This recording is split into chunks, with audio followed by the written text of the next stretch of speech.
ప్రధానమంత్రి దృష్టికి తీవ్రంగా వెళ్ళిపోతుండే అవి సమస్య పరిష్కారం అవుతుండే. అక్కడ అది చేయలేదు.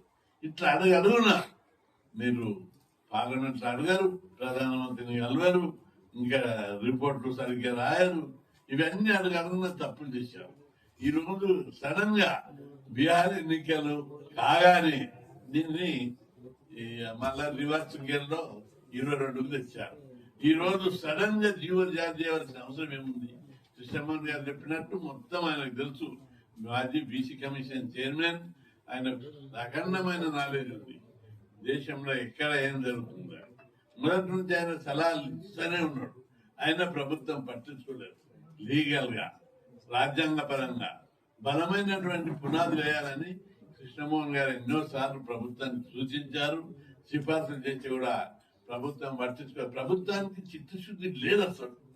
42 పెట్టాలనే చిత్తశుద్ధి. మా ఊళ్ళు బీసీలు సర్పంచులు అవుతుంటే జిల్లా పరిషత్ చైర్మన్ కావడము, మండల అధ్యక్షులు కావడము ఈ అగ్రకుల ప్రభుత్వానికి లేదు. వాళ్ళు భరించలేకపోతున్నారు, ఓర్వలేకపోతున్నారు. అందుకే అడుగున ఇట్లా అన్యాయం చేసుకుంటూ వచ్చారు. అందుకే ఇప్పటికైనా ప్రభుత్వానికి హెచ్చరిస్తున్నాం. మీరు ఇన్ని రోజులు ఆగిన ఒక సంవత్సరం ఎంత? ఒక సంవత్సరమే. ఒక సంవత్సరం నుంచి బుకాయిస్తున్నారు. మహారాష్ట్ర, కర్ణాటక, మధ్యప్రదేశ్, ఉత్తరప్రదేశ్ లో ఎన్నికలు 4 ఏళ్ల నుంచి జరగలేదు. ఇది ఒక సంవత్సరమే. కోర్టు తీర్పు ఇంకో నెల రోజులు వస్తుంది. ఒక నెల రోజులు ఆగారా మీరు? ఎందుకు ఇంత ఆత్రం ఎంత? అందుకే ఇప్పటికైనా మనసు మార్చుకో. మీరు అనుకుంటుండొచ్చు, ఏం వీళ్ళు రాళ్లతో కొడుతుర్రా, బంధువులు మొన్ననే బంద్ చేసినాం, బండ్ల బంద్ చేయాలని అందరు అడుగుతుంటే కూడా వద్దు, కొద్దిగా ఆగుండే అని నేను చెప్పాను. ఇట్లా రాష్ట్రంలో కుట్ట రాడుతున్నారు బీసీలు. అయినా మీ మనసు కరగడం లేదు.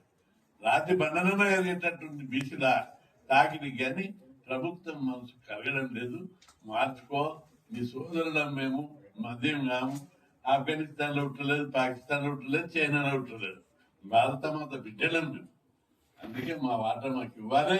ఇవ్వకపోతే మాత్రం తిరుగుబాటు తప్పదు. రెండవది, ఏం కొంపలు ఆడుతున్నాయని ఎన్నికలకు తొందర వచ్చింది. ఏదో 3,000 కోట్లు పోతున్నాయంట. అరే 8 లక్షల కోట్ల అప్పులు చేసి మా నెత్తి మీద బండలు మొదటి పెట్టిరు. ఇంకో 3,000 కోట్లు ఏం పెద్ద అమౌంటా? ఈ ఎన్నికలు రెండవది ఎప్పుడు మార్చి 31, లాస్ట్ డేట్ మార్చి 31, 4 నెలలు ఉంది. ఈలోగా హైకోర్టు కేసు వస్తుంది. హైకోర్టులో జడ్జిమెంట్ ఒక నెల రోజుల్లో వస్తుంది. నెల రోజులు వచ్చే దానికి కోర్టు జడ్జిమెంట్ వచ్చిందాక ఆగితే ఏం పోయేది? కాబట్టి ప్రభుత్వం తన చిత్తశుద్ధిని నిరూపించుకోవాలి. మేము ఏమైతే బలవంతంగా చేస్తాం ఎన్నికలు అని బుల్డోజ్ చేయాలనుకుంటున్నాం. వాళ్ళ మనసులు బుల్డోజ్ చేయలేవు. బీసీల లోపల గాఢంగా నాటుకుంది.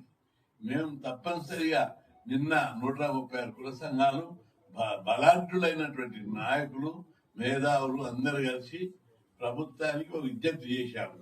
బీసీ సంఘాలు, ఉద్యోగ సంఘాలు, విద్యార్థి సంఘాలు, యూనివర్సిటీ విద్యార్థులు, మీరు మీ మనసు మార్చుకోండి.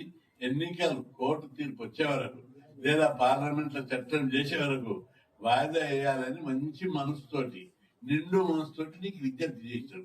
అయినా వినిపించుకుంటున్నావంటే మేమేం చేసినాం? మీరు ఇచ్చిన వాగ్దానాన్నే అమలు చేయమని అడుగుతున్నారు అందరూ.